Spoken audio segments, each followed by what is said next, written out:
Díomh Gwanushla, Tá fáilte ribh Cork Maidin don Ochhaid Speisialta seo.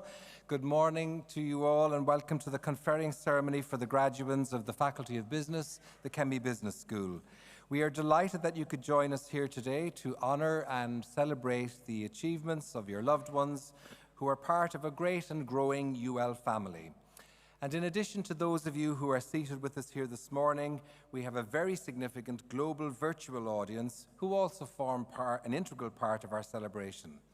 My name is Patrick Ryan. I'm Professor of Clinical Psychology here at the University, and I'm here to lead out with a few opening remarks in relation to the ceremony prior to the President convening a formal meeting of the University to confer academic awards to our graduates and then delivering his formal welcoming address. But first, to some health and safety. In the unlikely event that we need to evacuate the hall, please have a look and see where your nearest exits are. In addition to the visible exits that are around you, there are more exits on the sides of the stage. If we must leave the concert hall, staff members will guide us to safe exits. Please follow staff members' instructions at all times and be sure that you exit completely from the building and not just back out into the atrium. We would ask that unless it is absolutely necessary, you do not leave your seats until the ceremony is over. Our key priority is your safety and to ensure a smoothly running ceremony with minimal disruption. If it becomes necessary for you to leave the hall before the ceremony ends, our concert hall staff will decide when you may return to your seat, and that depends on what is happening here on stage at that time. So please fully cooperate with our colleagues who are here to support all of us. And on that note, we have a team of over 100 people who have worked really hard over the last few months to prepare for today's conferring ceremonies. Their dedication and enthusiasm make the ceremonies enjoyable and memorable experiences for our graduates, their families and friends, and for us, academic and support staff. So I think on that note, we should give them a big round of applause and thank them.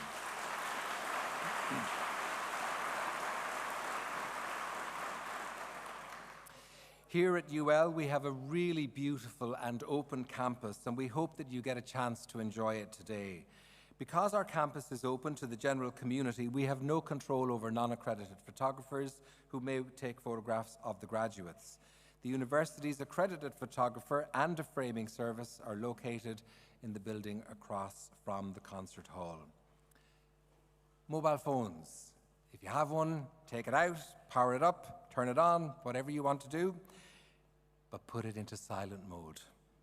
We would love for you to take photographs during the ceremony, share them in your social media accounts with the hashtag #ULGraduation. Please remain seated while you take photographs and do check that they're on silent.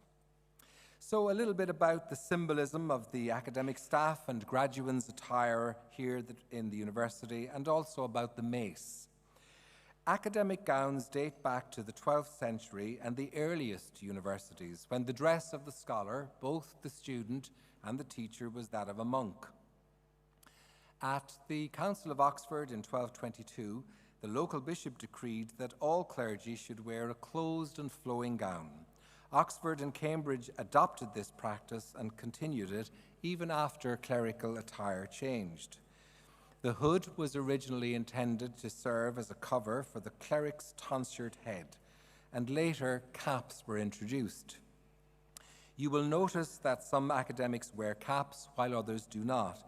This depends on the customs of the university at which their degree was conferred. When the formal ceremony begins, members of governing authority will lead a procession into the hall. Their distinguished robes are identical. They're black with a gold trim. Members of academic council, vice presidents, associate vice presidents, deans and directors will follow in robes of many colours and styles, symbolising the university where they earned their final degrees. Finally, the mace bearer will lead the provost and the president into the hall. In medieval times, the mace was a weapon of war, a heavy staff or club made from metal, which was originally used to break armour. In 13th century France, the mace acquired a ceremonial function as a symbol of secular power. Today, the parchments will be presented across the university mace to each graduate by the president after their name is called. The processional music, Asancionan, was composed by the American composer Michael Merrill. Michael advises us that he was inspired by our local landscape of gentle hills and lush greenery, which are represented in his composition by a repeated motif of undulating musical triads and long lines of melody. Echoes of the song, Where the River Shannon Flows, are sprinkled throughout the piece, and 2 of the 4 processional sections are written in the form of musical limericks. The composition is set in 4 sections to call each of the different groups participating in the academic procession, and it is the perfect backdrop to our celebration here this morning. So please, once again, remain seated throughout the whole ceremony until the academic procession, led by the mace bearer, has exited the concert hall. I do hope that you really enjoy today's celebration, and we are delighted to warmly invite you into our campus community in a spirit of acknowledgement, achievement, and celebration. I will leave you now to take my own place in the procession, which will commence very shortly. Muile buíochas agus slánnaí go léir.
members of governing authority, members of the academic council, parents, partners and families, invited guests, graduates of the class of 2026, colleagues.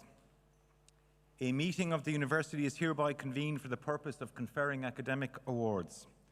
Exercising the power granted to the University of Limerick by Oireachtas Éireann, I hereby confer degrees of the university on the graduates from the Kemmy Business School. Graduates not present are hereby conferred in absentia. So I just have a short address for you. G. Eve Golair, agus cócárdachas liv Golair. Tásúil am gwaanchi an tatnaf, as an law specialty atá agan aniu. Good morning, graduates, families, colleagues, friends, and distinguished guests. It's my honor as president to welcome you to this most significant day in the life of the university, but also in your lives. There are some seminal moments in the cycle and circle of this very precious journey through life. Some are challenging and sad and involve loss.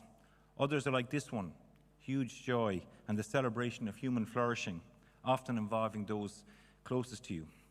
So try to soak it all in, graduates, and be grateful for being you, and also be grateful for those that are with you today on this journey. My eldest daughter is getting married in December. Now that's not something that you're likely to hear in a conferring ceremony very often. My colleagues behind me, the professoriate, are probably thinking now, there he goes, he's speaking about himself again. But I know you in front of me are thinking, he's far too young and too good looking to have a daughter getting married. Anyway, my 3 daughters and my wife sat down recently to look at our wedding video. And it's only relevant now because it has a purpose again. It never came out before this. In fact, I actually thought it had been deleted due to a complete lack of interest. But the viewing was interesting for 2 reasons. First, my children got a shock because they only think that you have had a life since they knew you, that you didn't exist before them. Now they were seeing us completely differently. They were seeing us in a way when we were young, and in my case, less grey, less LBs, lower cholesterol, moving really well across the dance floor, lots of shapes, side steps and shuffles, laughing with friends, and not looking very responsible or mature. I think one of my daughters asked, did I used to be fun? So that was their shock. My shock was different. It was the amount of people who were in that video that were no longer with us, and it really struck me. And it was the Danish philosopher Søren Kierkegaard who wrote in 1843 that life must be understood backwards, but it's actually lived forward. And so there's a constant gap there. And though I did not know it at the time, the lesson for me is that you must enjoy the milestones with the people that are close to you, and you must really cherish those moments. They are very precious. And so this is a very good day for you, graduates, and it's also a really good opportunity for you.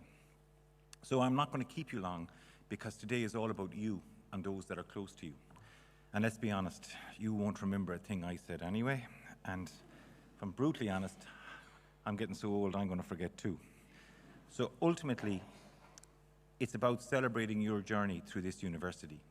And we can celebrate that achievement in all its forms: the expression of your talent, perseverance through challenge, intellectual curiosity put into practice, sociability and that sense of connection, and the discovery of yourself and new knowledge. Each of you seated here has earned your place. And today you're joining a community of 140,000 graduates, and you've become part of a story that stretches back over 50 years. This university did not emerge by chance. It was created through the ambition of the Midwest and the people in the Midwest who believed that education could transform lives, strengthen communities, and build a better future. They envisaged a university deeply connected to society and committed to the public good. That vision continues to guide us today, and you graduates are the living expression of that mission. And so to our staff that are here with us today, working in a university is very special because of you, the students. But there is a reciprocity of causation in that, in the environment. And our staff are at the other end of that continuum. Our academic staff drive the core mission of academic education, outstanding lecturing, and the development of you, the students, mentorship and supervision, world-class original research, So that's what they actually do. They're a particularly bold and motley crew here in the University of Limerick. So talented, so generous, and so engaged in what is a really noble and worthy pursuit. And to our professional staff, to Ailish here and our Conferrings team, and Dermot. So they say every contact leaves a trace, and they do that every day. Our security staff outside, our ground staff, all of our professional staff. They have such a strong sense of professionalism and service to others. They really want to make this day special for you, our graduates, and your families. And their decency, professionalism, and ethic of care is something that always shines through. They're great ambassadors through the University of Limerick, and I'm sure that you will have an outstanding day because of them. Public service of this kind, and this is something that's important, graduates, to remember, speaks to civic excellence. It is not the wealthiest, the best looking, the loudest, or the most numerous, according to the Greek philosopher Aristotle, who deserve our recognition and acknowledgement. It is public service of this kind, the civic virtue of helping talent like you to excel, to realize your full abilities. That is what is most deserving of our attention. Aristotle, of course, was correct, and I'm so proud to work as a public servant, but I'm particularly proud to work in our community here in the University of Limerick. To the parents and the loved ones that are here today, I wish to really acknowledge you. You have worried about them endlessly, perhaps, and you will probably continue to do so. You've strived to create this opportunity for them, involving endless self-sacrifice and dedication. Many of you have wanted more for them than you've actually wanted for yourselves. It is their day, but it's very much your day as well. Graduates, these are just words, and we can fall over them quickly, but you should really think about this today. The loved ones that are here supporting you, and indeed ones that may not be possible for them to be here today, they're absolutely in your corner, and they are completely committed to you. They have the worry frowns to prove it. This is a rare commodity to witness vocation of that kind. You will not encounter that commitment and that devotion and indeed sacrifice in most everyday experiences, that sense of service to you. So you should really take time to reflect on this today, that sense of duty, loyalty and commitment to you, and in your own time you should acknowledge them for their dedication to you and for their presence with you. They see all of your magic, and they will be there to remind you of it when you've forgotten that you have it. And so to you, our graduates, thank you for graduating from a top 400 university. There are 25,000 higher education institutions around the world, and so there are 3 in this town alone. And so University of Limerick is a top 400 university. That puts you in the top 1% to 2% of graduates who are coming out of higher education across the world today. And that's a privilege. And I think you can take real pride and walk tall with your qualification. It's your passport. It's a really powerful esteem indicator, and it's one that's recognized all around the world. It is an institution that is now ranked and recognized in the top 150 universities in Europe.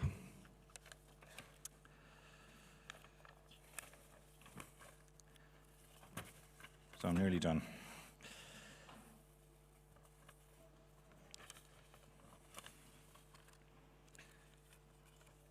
The institution itself, the University of Limerick, it plays a crucial educational and civic function role in the community and in the Midwest region. The university is not just an educational institution. It's a vital part of the societal fabric, contributing to the economic, cultural and intellectual vibrancy of our region. This university is the first founded since the inception of the state. We've had the Royal Colleges of Cork, of Galway and Belfast in the 1840s, that necklace of institutions around the country then. Our mandate and legitimacy is different. It's one of which we're very proud. It comes from the people of the Midwest region. We are founded on those people who marched in the 1960s to overturn what was a previous historical and scandalous neglect. That itself now, and that energy and that momentum is a really powerful coalescing force. It's the mandate which they have provided to us is to develop you, the talent, to help drive innovation and growth. And you are the lifeblood of this endeavour. As I conclude, I'm going to try and say something meaningful to you. And as you leave this great university and as you pass out through the flag poles which speak to ambition and vision, every year I try to say something different, and it's getting harder. In June, I spoke about the survivors that were on the Titanic that were from Mayo. I must have broken the curse. so no more about them now, though they did bring us wonderful joy. I'm going to say something to you today, graduates, that I think may appear counterintuitive on your graduation day. It comes from a commentator called Brooks, who talked about the contrast between CV virtues, or resume virtues, and eulogy virtues.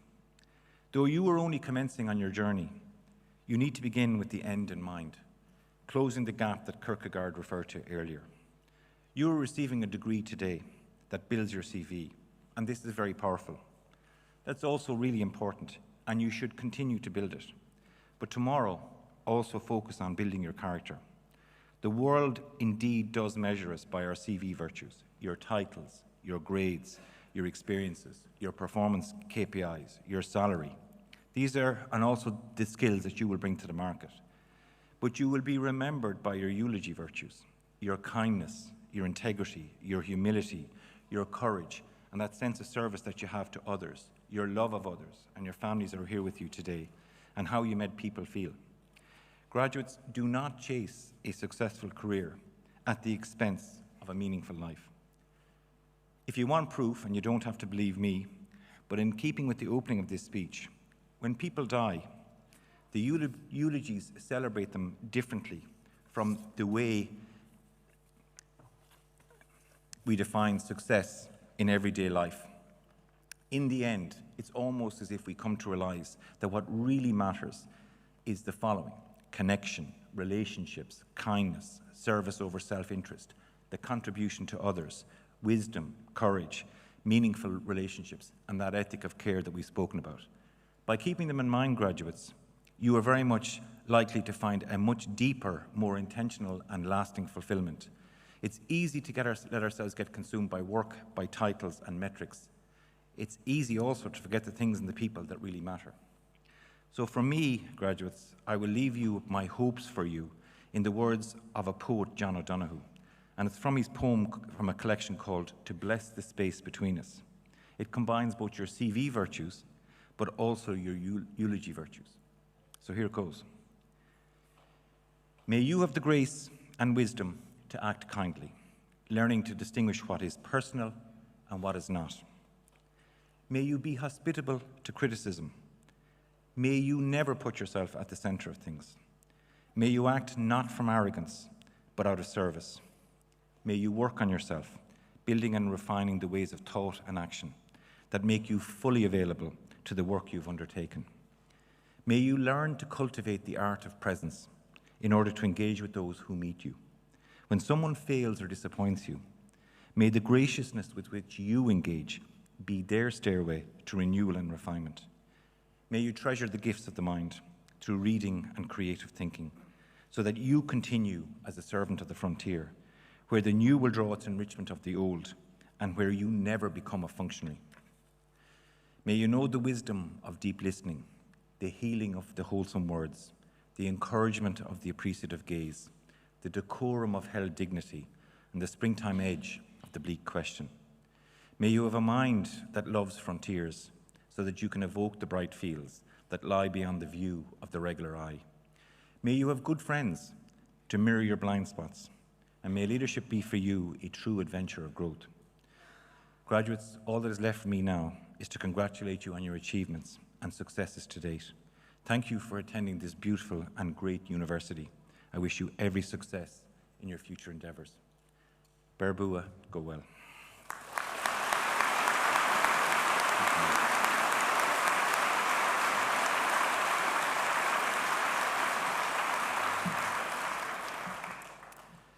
I am pleased to call on Professor Finbar Murphy, Executive Dean, Kemmy Business School, to present the candidates for the conferring of undergraduate awards.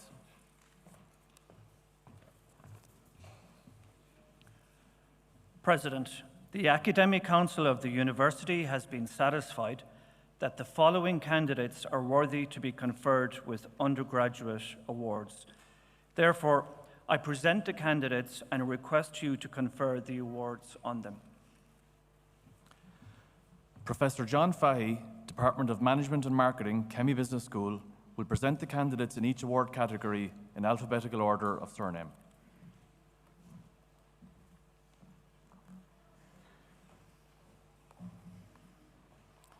Adamu Sarah.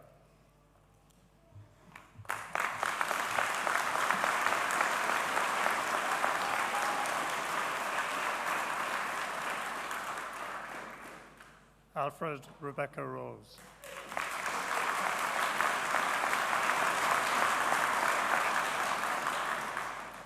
Alan David Joseph.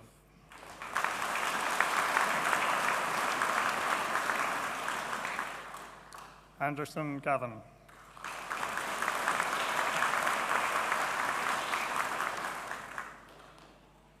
Arthur Connor James.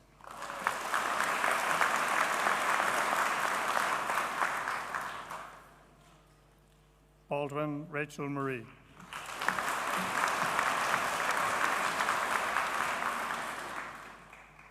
Barrett Saoirse Teresa.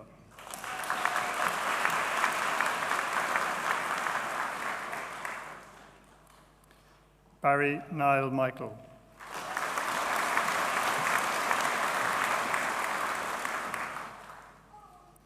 Bartlett Jake Levy.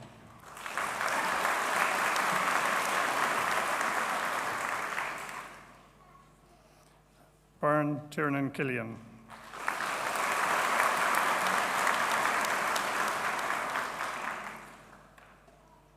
Bergen Vicky Yan.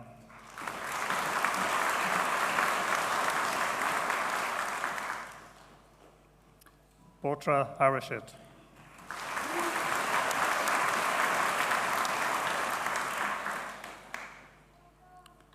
Burke Alex.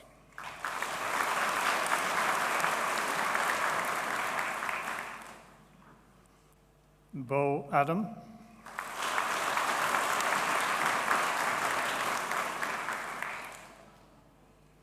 Bo Simon Patrick.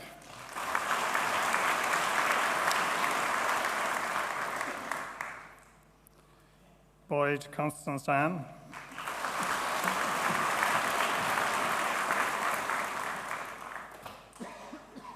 Brazel Dean James.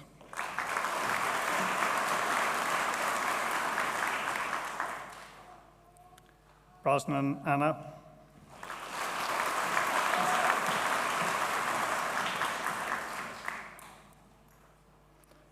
Brosnan Cahill Joseph.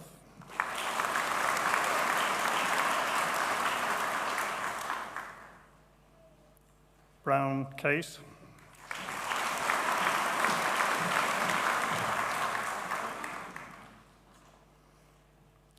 Buckley Rachel.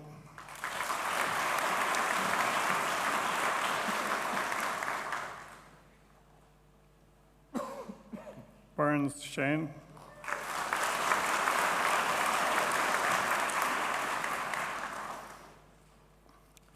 Busher O'Sullivan John Joseph.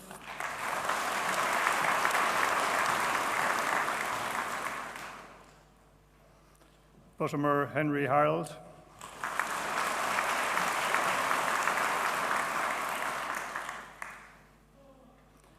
Byrne Laura Margaret.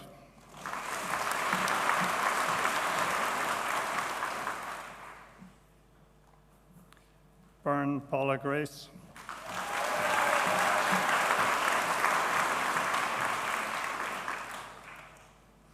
Cahill Stephen.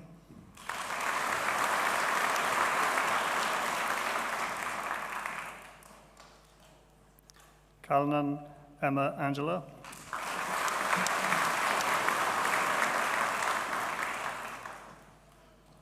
Cameron Claire Elliott.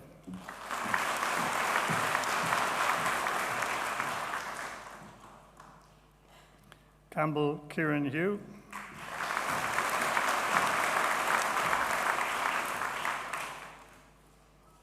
Carew Kieran.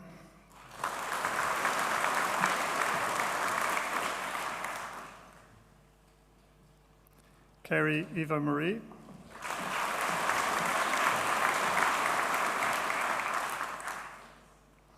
Carrie Oisin Shane.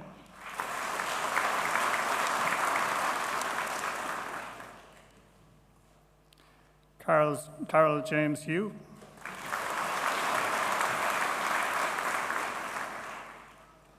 Casey Kira Una.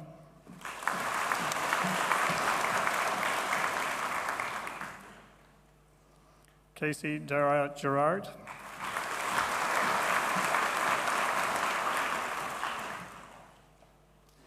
Casey Tara Marie.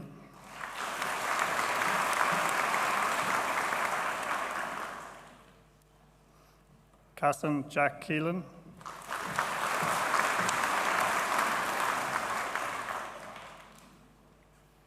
Shaddad Jamila.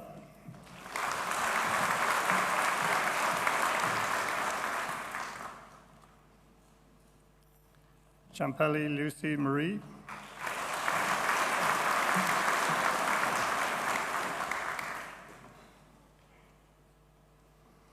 Chen Lucy Wen Jing.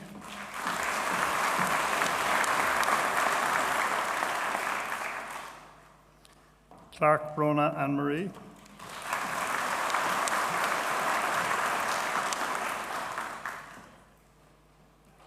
Cliff Burns Hannah Tess.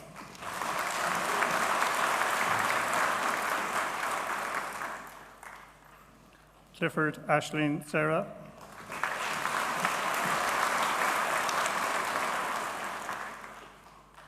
Clifford Connell Hugh.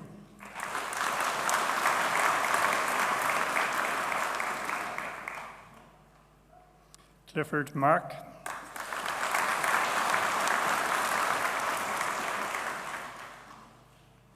Clahosy Connor Joseph.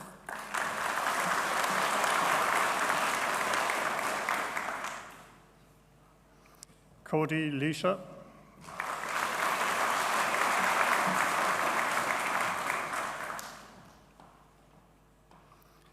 Cody Emma.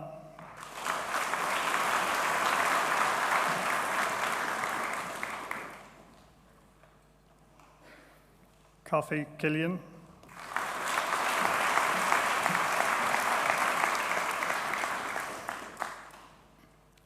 Coffee Louise Michelle.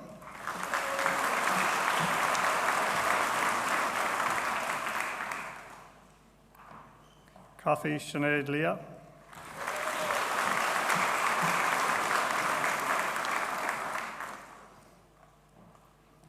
Cochran Rory.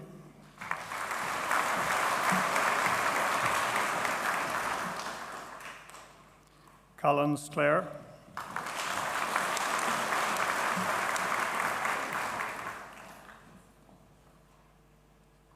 Collins Peter.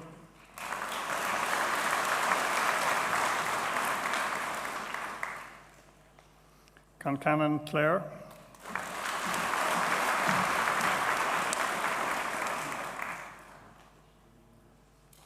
Connolly Morgan Ali Lucy.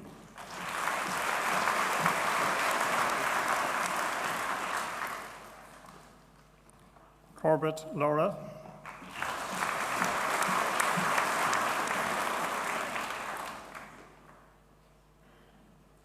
Corcoran Cahill Joseph.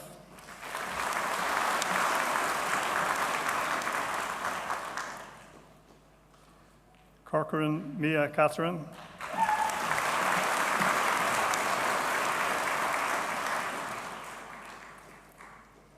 Cos Niall Owen.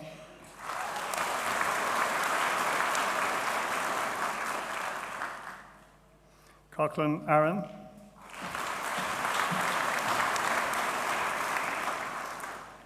Coughlin David.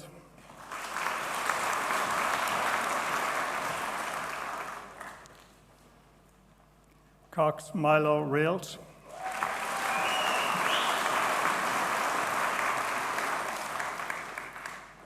Coin Riona.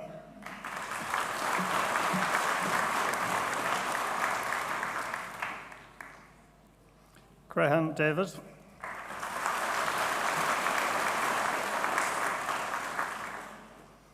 Cremen Connor Dennis.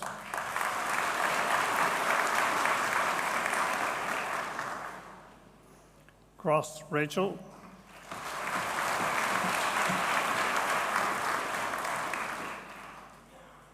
Crowley Brian Michael.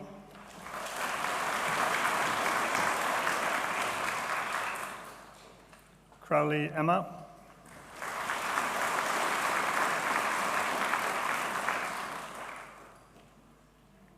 Cullen Fay.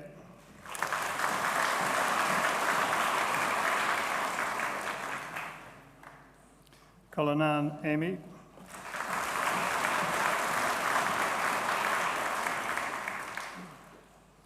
Curtin Connor William.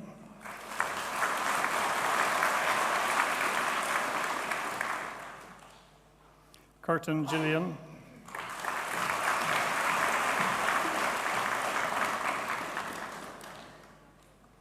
Costin George Matthew.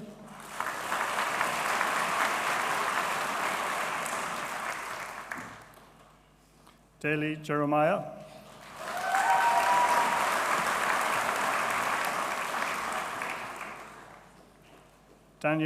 Daniels Dennis.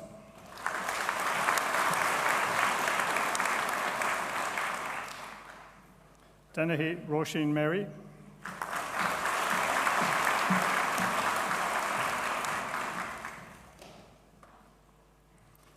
David Stubbs Jack Joseph.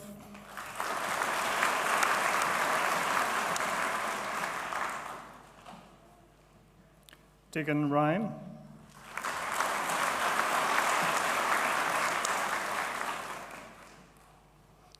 Delan Louis.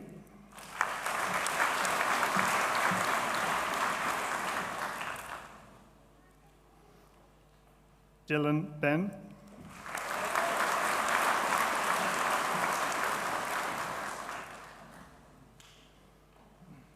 Doherty Sarah Kate.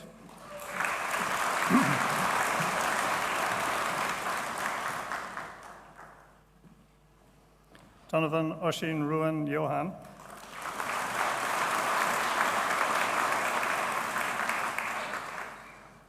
Doran Lee.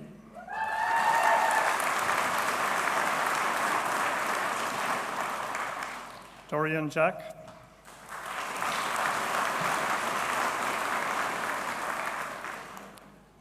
Dowling Amy Sarah.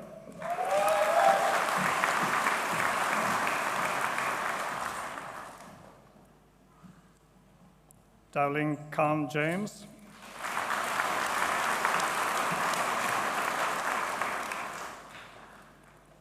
Downs Jake.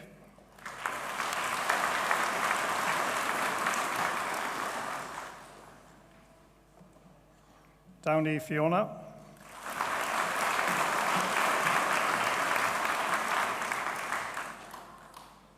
Doyle Kelly and John.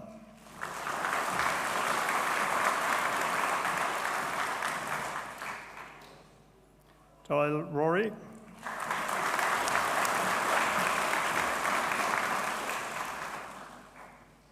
Duig Amy.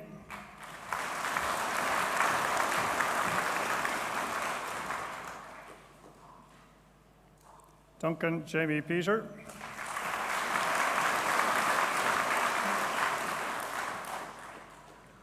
Dunlee Blahin Julia.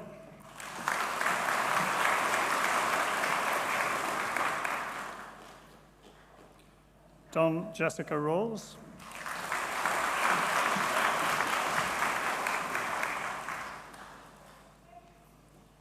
Dunphy Young Patrick Martin.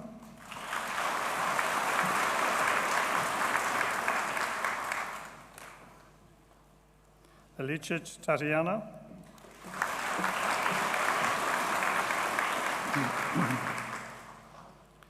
English Jack Joseph.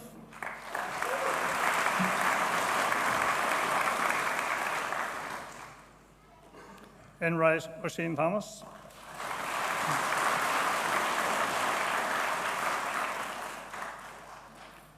Falvey Noah Timothy.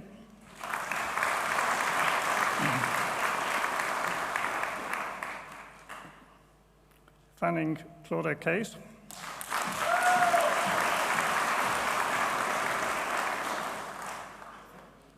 Feely Dara Paul.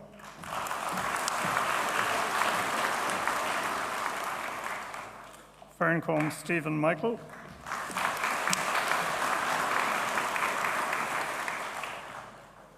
Ferris Andrew David.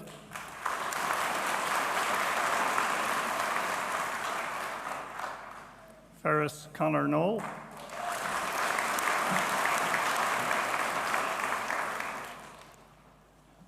Fitzgerald Aiden.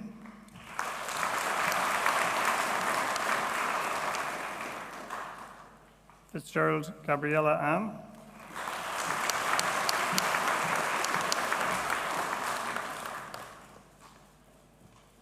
Fitzgerald John.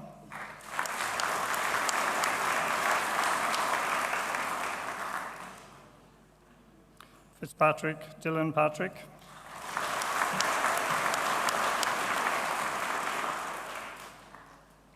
Fitzpatrick Eamon.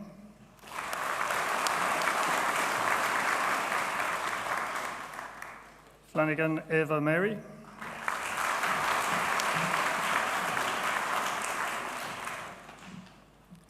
Fleming Matthew Anthony.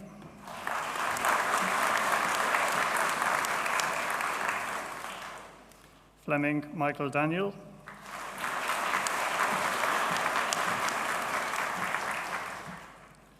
Foley Rachel Annie.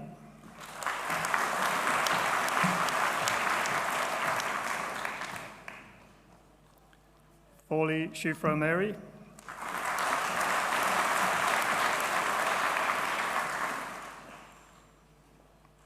Fox Rachel Mary.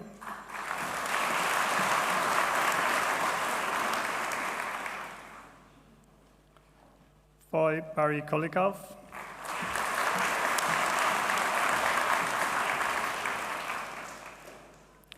Frost Lauren Olive.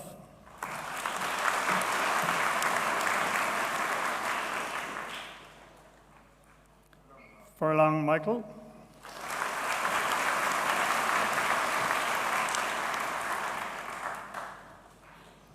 Gavin Paul Thomas.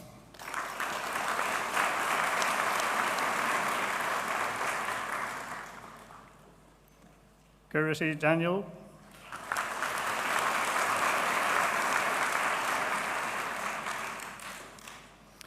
Gillick Thomas Patrick.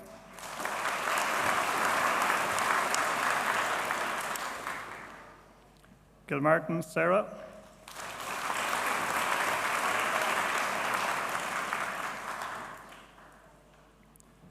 Gleason Cara Francis.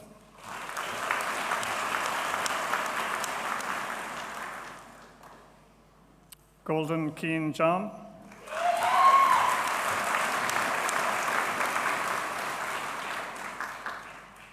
Grieg Lachlan William.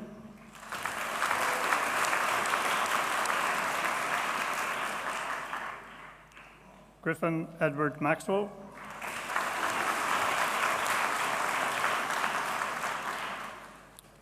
Griffin Ian Michael.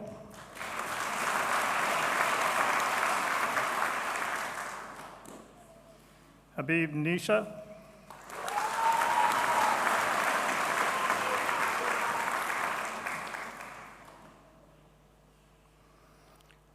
Hallie Emmett Joseph.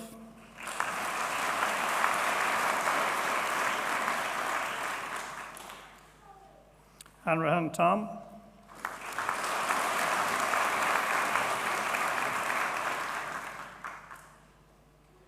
Hardiman Alicia Maria.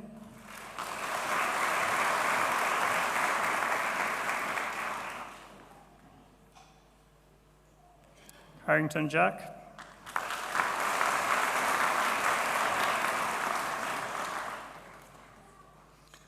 Harrington Podrick.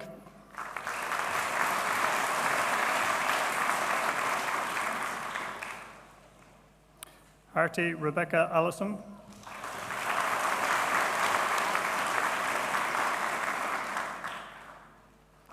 Hassett Patrick Desmond.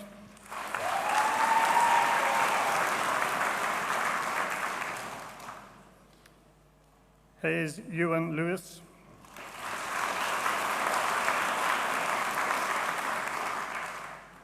Healy Abbey.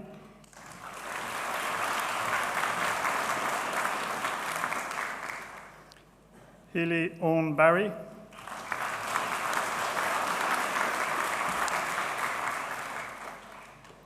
Healy Joseph Anthony.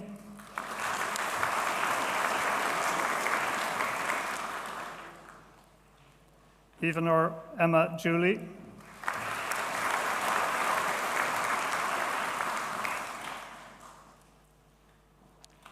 Hebron Ella.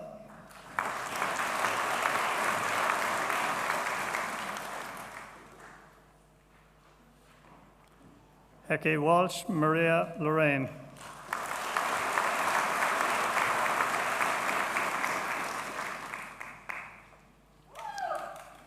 Hickey David.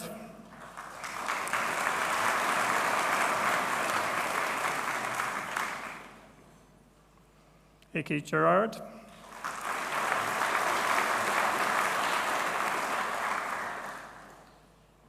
Hickson Aoife.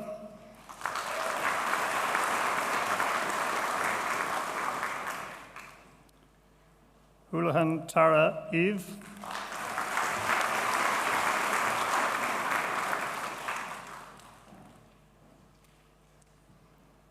Horgan Keane Joseph.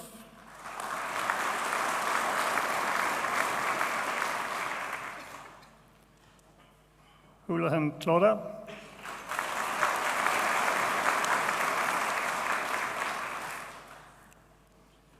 Jasik Julita.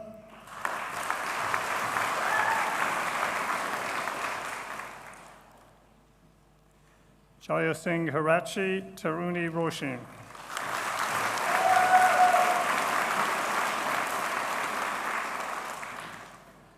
Johnson Emma.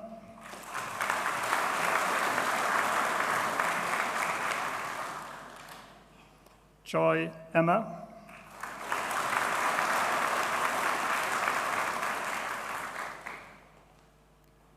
Joyce Kai.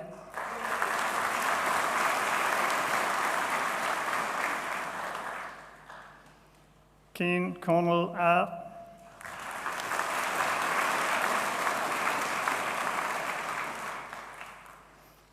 Keen Emma Marie.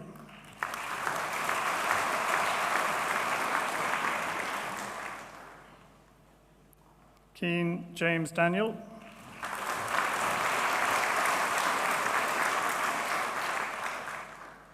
Carney Ronan.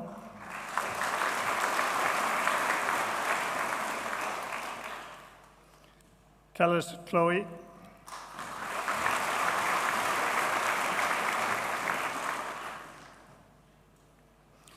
Kelly Adam James.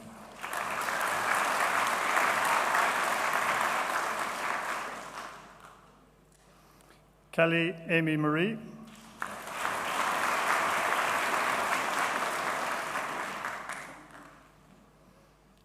Kelly Cuiva.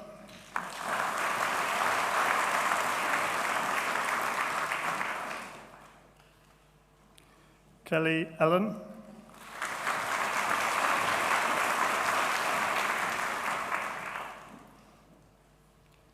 Kelly Emily Mary.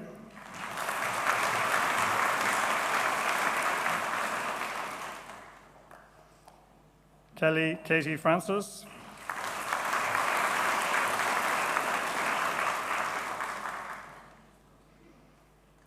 Kelly Robert.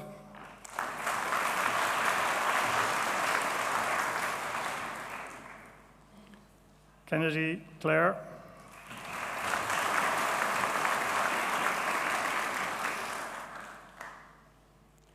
Kennedy David Fergal.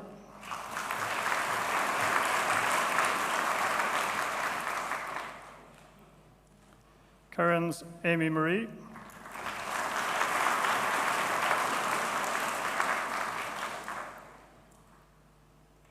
Curran's Olivia Maria.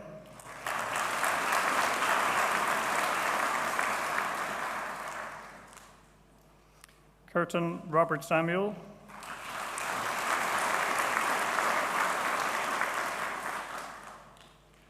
Kylie DJ.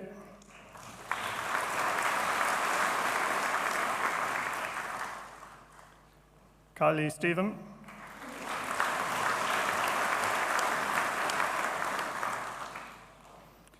Kilroy Luke Martin.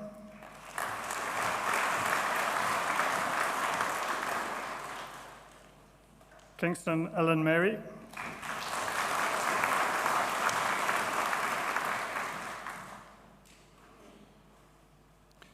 Lacey Evan Andrew.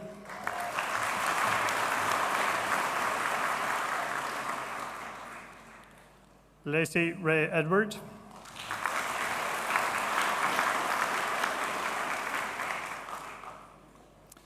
Lacoma Carolina Edita.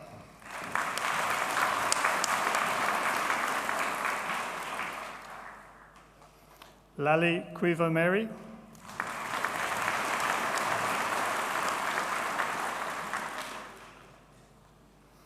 Lawler Mark Peter.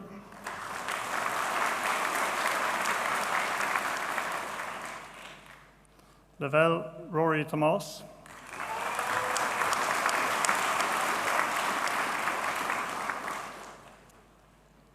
Lavery Leisha.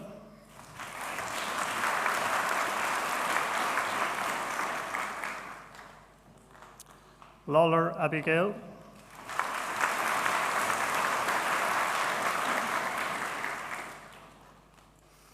Lawler Aveen.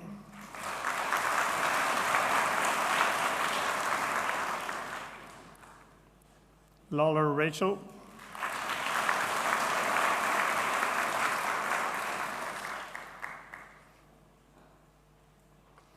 Leahy Cuiva Catherine.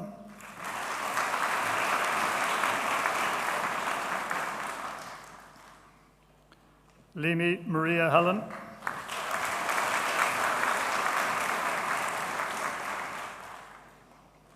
Leamy William Anthony.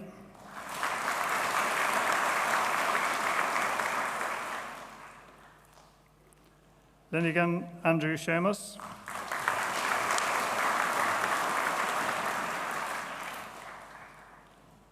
Lockery Cahill Aaron.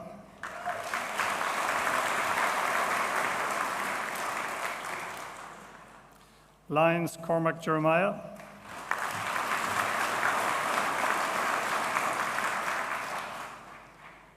Lyons John.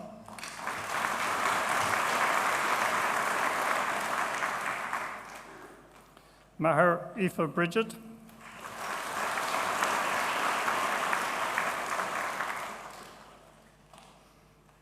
Maher Julian John.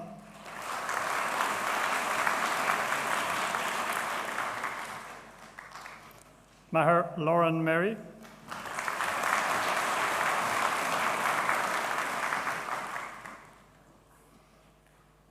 Malone Katie Bridget.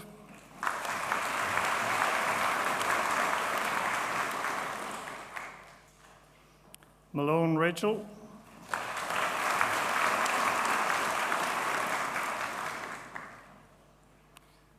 Mangan Keelan Maria.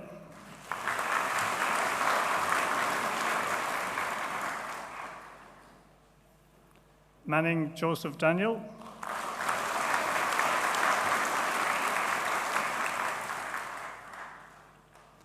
Marnane Keane.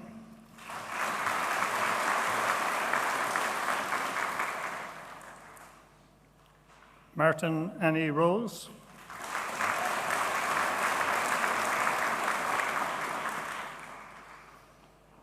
Mason Millie Tess.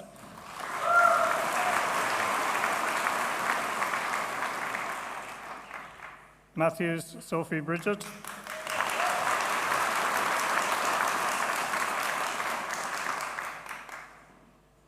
McCarthy Emer.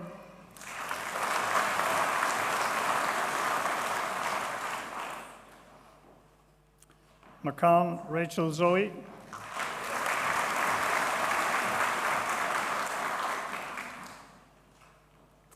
McConville Rory.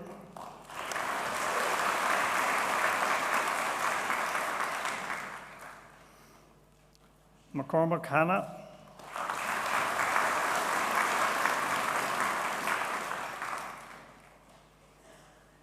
McDonough Sarah.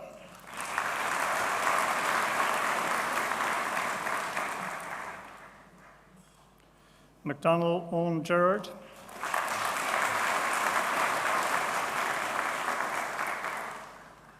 McDonough Katrina.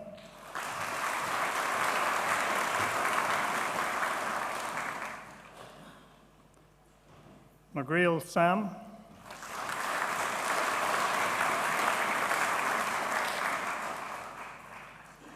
McLaughlin Keane.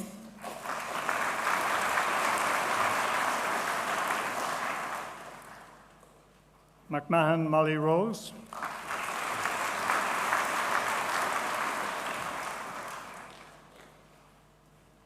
McNally Sophie Louise.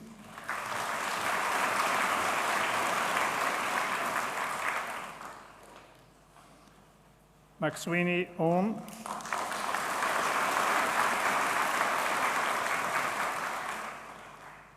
Minogue Owen Christopher,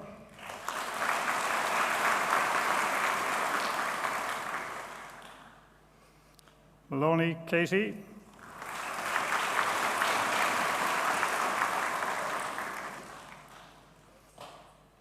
Maloney Katie Ann,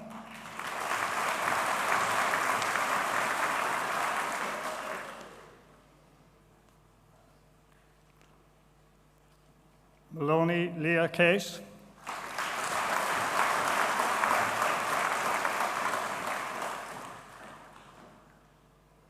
Maloney Michael,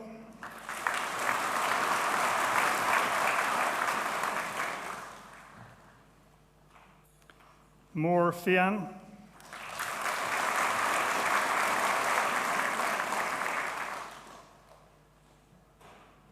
Moran Matthew,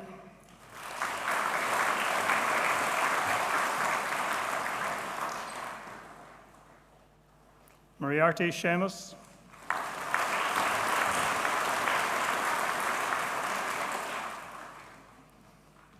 Mortimer Declan John,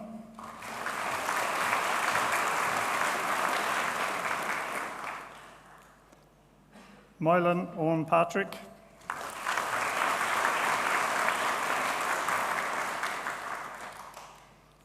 Mulligan Neve,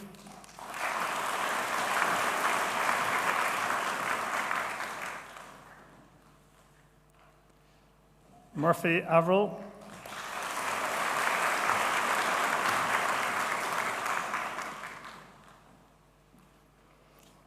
Murphy Cahill,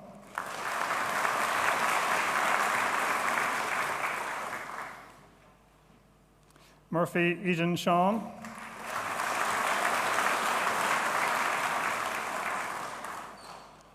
Murphy Jack,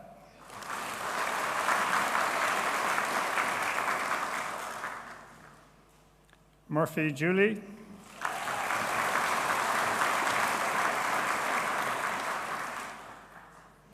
Murphy Mark,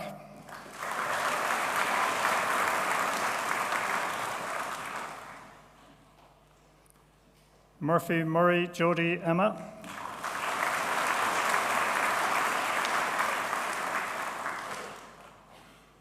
Murphy Porrick Thomas,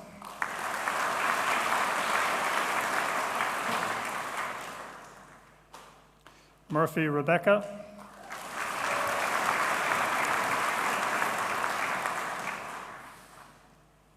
Murray Brian,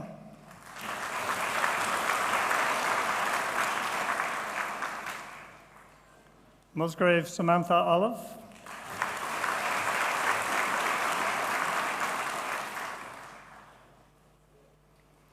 Nandu Kumar Drove,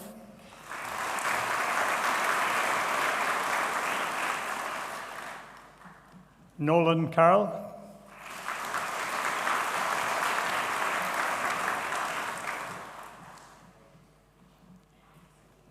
Noonan Adam.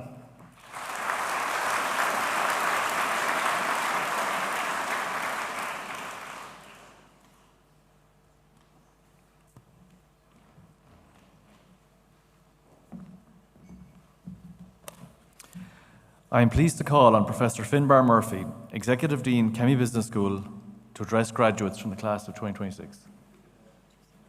Sorry? Oh, sorry. Excuse me.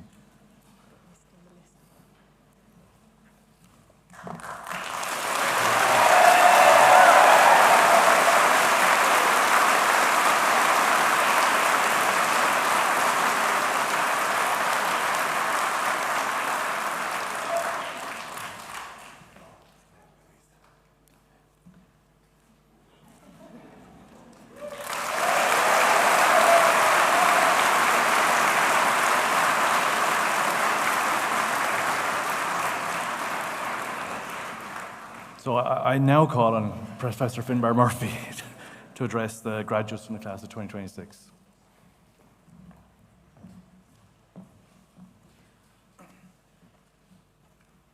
Gorv Malgus, Uachtaráin Ollscoil Limerick, Céimethe, Teaglig agus Colgléicethe, Bawallam tú sa carla mo chogardus mór a huirt díobh go léir.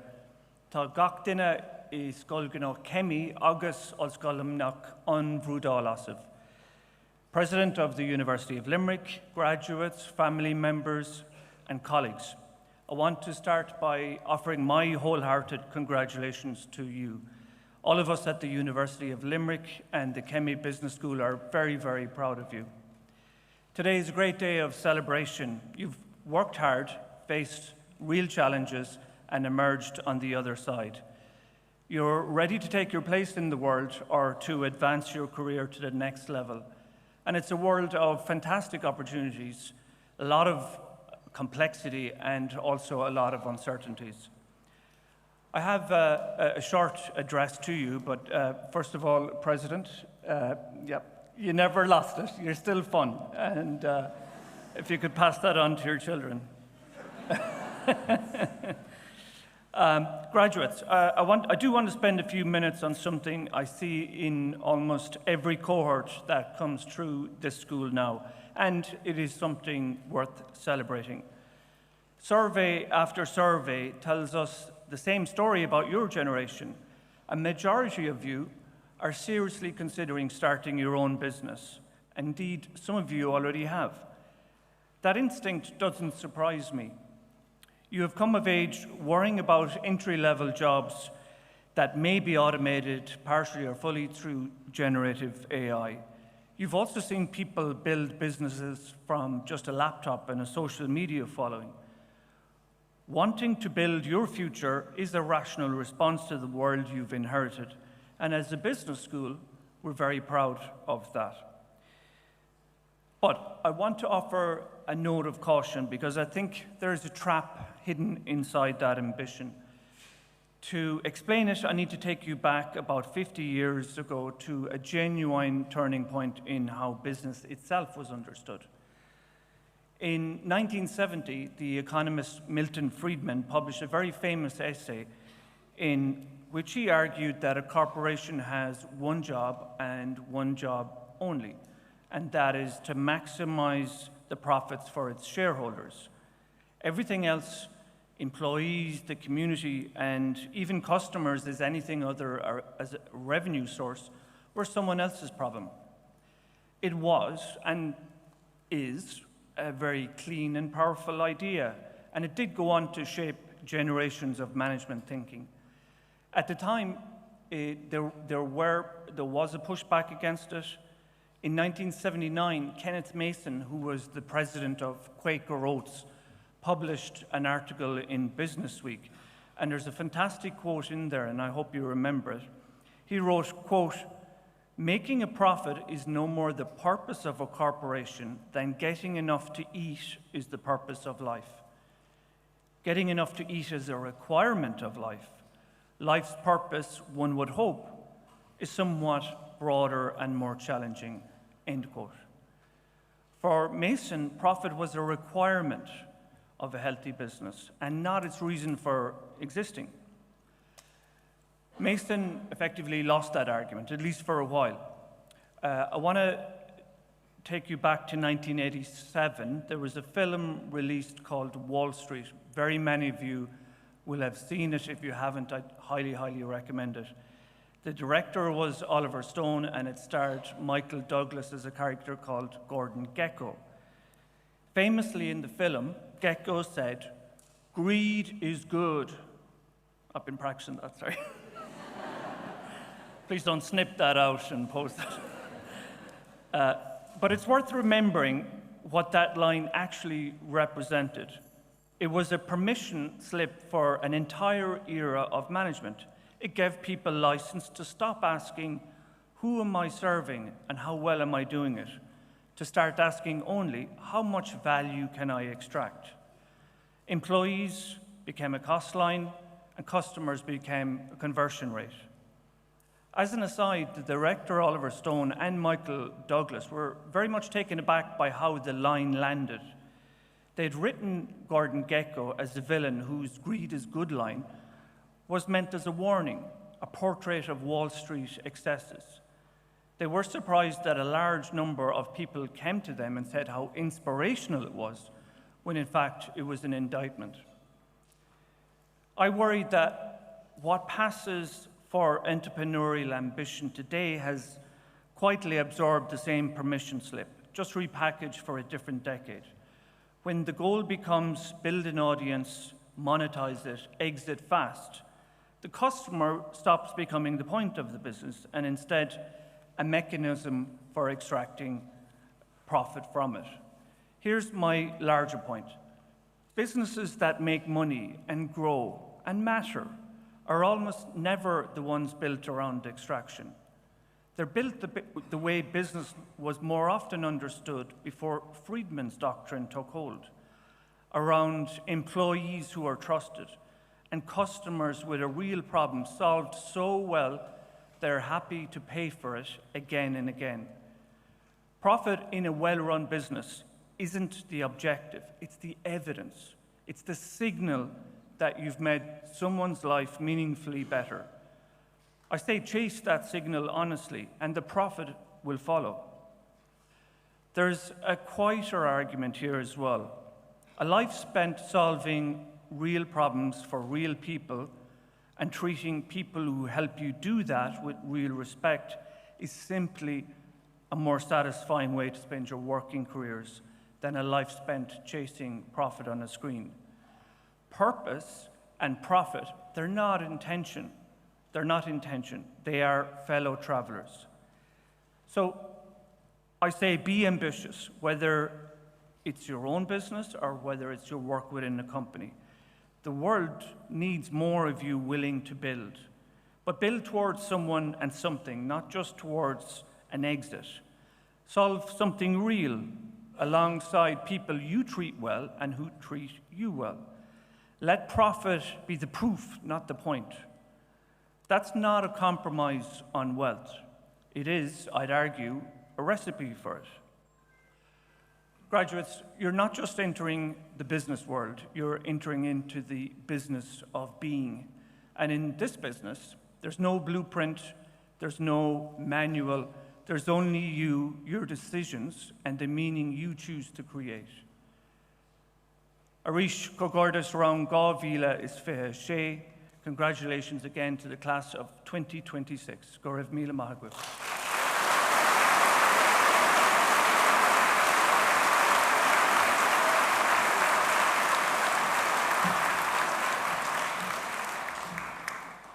This ceremony is now concluded. Please remain in your seats until the platform party leaves the auditorium. Ushers will then direct graduates in groups to the exits, and guests will then be ushered out after graduates leave the auditorium. Thank you.